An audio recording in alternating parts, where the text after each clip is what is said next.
Hi guys, today we are going to understand about the pneumothorax. So in this video we'll discuss what are the types, what are the treatment and what are the causes of the pneumothorax. So first understand what is pneumothorax. So pneumothorax is nothing but is the accumulation of fluid or gases inside a pleural cavity. Everyone know that lungs is covered by the two layers, that is visceral layer and the parietal layer. The visceral layer and parietal. Visceral layer is innermost layer and the parietal layer is the outermost layer. And in between these two layers there is a cavity we known as pleural cavity. But what happens sometimes due to some pathological condition, due to some abnormal activity, due to some kind of any abnormal pathological condition, this cavity get filled with the fluid or the gases. Okay, so problematic factor is not the accumulation of fluid or gases inside the pleural cavity. The problematic factor is that this accumulation of fluid and gases, they disturb some normal physical activity. Okay, and what is that we are going to understand this part. So before understanding the mechanism behind the pneumothorax, you should have very good concept regarding what is negative pressure and positive pressure. Okay, consider there is some kind of positive pressure. Okay, there is some kind of positive pressure. Consider the value, the magnitude value. The magnitude of that positive pressure is that 100 mmHg, 200 mmHg, 1000 mmHg, 500 mmHg. Means there is some kind of value but in the positive form. So they will exert some force, they will exert some pressure on the material or the thing or any organ. Okay, right now we are discussing about the lung. So consider there is some kind of positive pressure inside the body cavity. They will exert some pressure on the material or the organ. But if that value get converted into the negative form, if the magnitude of that pressure is now negative, that means minus 20 mmHg, minus 20 mmHg, minus 50, minus 100, minus 500, minus 1000. So they will start, the function of the negative pressure will not same like a positive. Positive pressure was exerting force. Now negative pressure will act like a suction pump. It will pull, it will suck the organ. Second concept which you have to keep in your mind, that in the normal condition, in normal circumstances, or in the healthy person, the pressure inside the pleural cavity is in negative form. So what is the purpose of that negative form, negative pressure? That they suck the lungs into the proper anatomical position. Okay, so the normal tendency, the general tendency of the lung is get collapsed. So this negative pressure is what they do, that they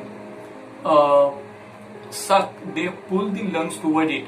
Okay, and due to which the person is able to do respiration process. Okay, let's consider if there was some pressure inside your pleural cavity which was exerting the pressure on your lung. So your lung will be under the pressure. Means in normal respiration process, your lungs used to get expand and relax. But if there will be any some kind of pressure or force on it, so the expansion will be get diminished. Okay, there will no any expansion, there will be no any relaxation. So your respiration process will be not proper. So this is the purpose of negative pressure. So it's necessary that inside the pleural cavity there should be the negative pressure. It not should be the positive. Okay, it should not be the positive. It should be the negative pressure. So this negative pressure will keep your lung into the proper anatomical position. But what happened in the pneumothorax? Due to the pneumothorax, just like I said, due to the accumulation of fluid or gas, now in the pleural cavity there is some kind of air, some kind of fluid. So this negative pressure will get converted into the this negative pressure will get converted into the positive. And now here is a problematic factor. They will exert force on the lung, they will exert pressure on the lungs and will diminish the lungs activity, and it will indirectly affect your respiration process. So you can understand what is the purpose of negative pressure. If the negative pressure will get converted into the positive pressure, there will be, you can say, dangerous life-threatening condition, problematic factor can be there. So this is the concept here behind the pneumothorax. I'm repeating again. In normal circumstances, inside a balloon cavity, the pressure is in negative form, which is keeping your lung into the proper anatomical position.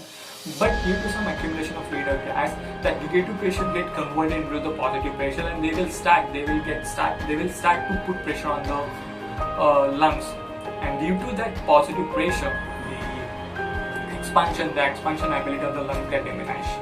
Okay, get diminished, and it indirectly affect the respiration process. So this was the basic concept. This was the mechanism behind the pneumothorax. Okay. So what are the types of pneumothorax? So types of pneumothorax, there are mainly two types of pneumothorax. First one is spontaneous, second one is the traumatic. So what is spontaneous? Spontaneous is sudden pneumothorax.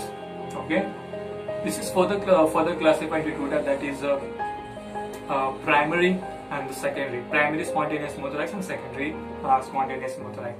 What happened in the primary pneumothorax? It is the idiopathic pneumothorax. What is idiopathic? That the cause is unknown, but still a person can suffer. There are chances that person can suffer from the pneumothorax. Okay. So this type of pneumothorax mostly occurs in the tall, thin smoker. Okay. So if you are smoking, if your habit is to smoke, so stop smoking. It is not good for your health, it is not good for your body. So do some healthy activity and quit smoking. So again, I'm repeating, this primary spontaneous pneumothorax, it is mostly occur in the thin, tall and the smokers. Okay, and the cause is unknown, that's why we named as the idiopathic pneumothorax. Second one is secondary. It is due to some kind of underlying disease. Means it can be related to the respiration system. Means person can suffer from the pneumothorax due to some underlying disease. That underlying disease can be COPD, chronic obstructive pulmonary disease, emphysema, bronchiectasis, bronchitis, and asthma. Then numbers of pathological conditions related to the respiration, which can lead to the pneumothorax. One more thing I want to add, that this secondary pneumothorax, it is more dangerous than previous one, because you already have respiration problem. You already have the pathological condition related to the respiration, plus it can give you the pneumothorax. So you can understand it is more dangerous than previous one.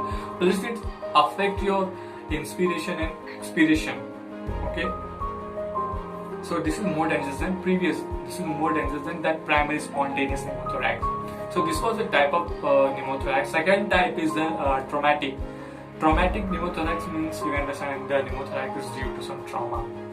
It is further classified into two types, that is iatrogenic and non-iatrogenic. What is iatrogenic? That it is the pneumothorax is generally occurred due to some medical personnel, due to some medical intervention. Means, let's take example that if surgeon is performing some kind of the surgical procedure onto the patient, and somehow by mistake he stabbed the needle or the medical instrument into the patient's pleural cavity, so it can lead to the pneumothorax. So it is the iatrogenic, means pneumothorax leading because of the medical intervention due to medical personnel.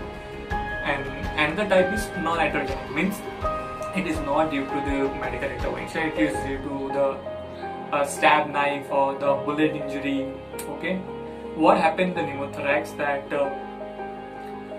generally some kind of trauma occur inside your pleural cavity, and due to which leading to the pneumothorax. Okay, so you can understand the traumatic pneumothorax is very easy as compared to that spontaneous pneumothorax. It's easy to understand.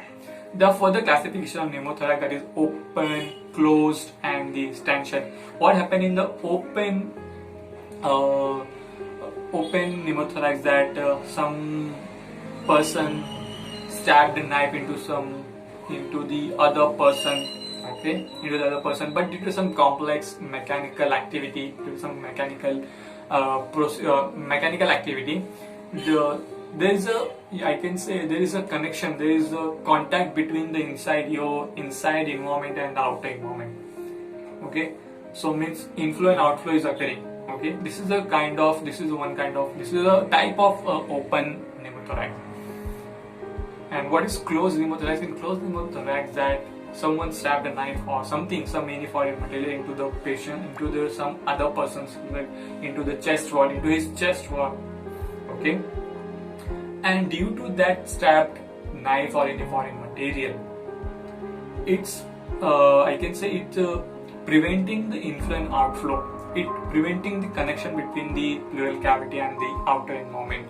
And it is, you can say, it is highly recommended by the doctor that if you found any person or the patient who is stabbed with any some kind of foreign material, don't remove that foreign material, because it is helping that person to prevent bleeding. But when you remove that foreign material from the patient's body, so it is more dangerous, because now the person will bleed, and the chances that person will go under the hypovolemic shock and death can occur, coma, that person will go under the coma. So it is highly recommended by doctor that if you found any person who stabbed with any kind of foreign material, don't remove that foreign material, because it's helping, it's preventing the bleeding. This was the kind of closed, okay, and that is tension, means the pleural cavity is under tension. So this is this was the type of this pneumothorax. You have to keep in mind that this spontaneous and the traumatic, okay, this is the main type. This is the main type of pneumothorax. In spontaneous, primary, secondary, traumatic, iatrogenic and non-iatrogenic. So now let's discuss what is the treatment.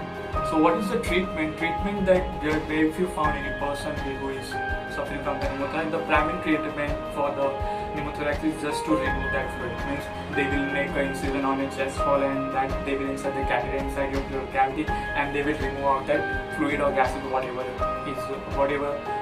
present inside your pleural cavity. So this is the treatment, and the common guideline they use, that they always make an incision into the mid axillary line, and they always make an incision above your rib bone. Okay, because below your rib bone there is a neurovascular bundles are there, so there are chances that you can incise, you can cut that neurovascular bundle. So it is the guideline of the thoracocentesis is just to make an incision into the mid maxillary line and above the rib bone.